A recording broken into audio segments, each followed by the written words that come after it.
Okay, what is addiction? Let's define it. So addiction is complex, but it's manifested in any behavior that a person finds temporary pleasure or relief in, and therefore craves, but suffers negative consequences in the long term and can't give up. Now notice any behavior. I didn't say drugs.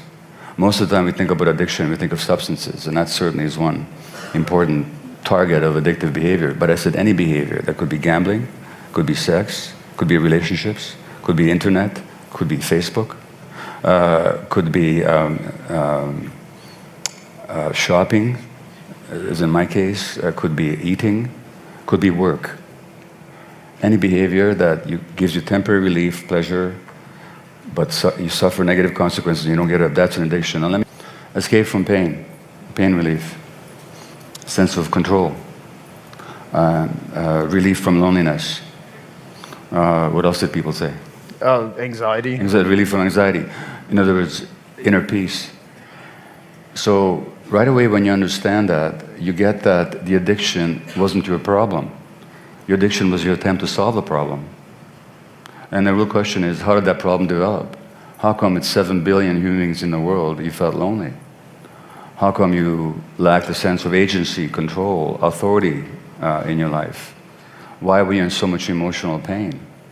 And everything you've said, the loneliness, the lack of power, the lack of control, the anxiety, these are forms of emotional pain. So my mantra on addiction is not why the addiction, but why the pain.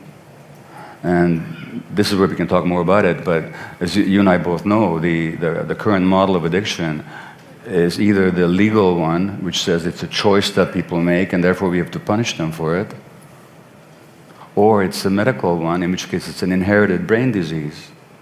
But it isn't either of those things. What it actually is an attempt to solve a human life problem, that of emotional pain, loneliness, distress, anxiety, whatever it is. And the real question then is, what happened in my life, or your life, Joe, or everybody else's lives here, that we incurred pain? And then how do we deal with our pain? Because the addiction itself magnifies the pain, it multiplies it, it increases it exponentially. So it begins in pain, as Eckhart Tolle, the spiritual teacher, says, addictions begin in pain and they end in pain.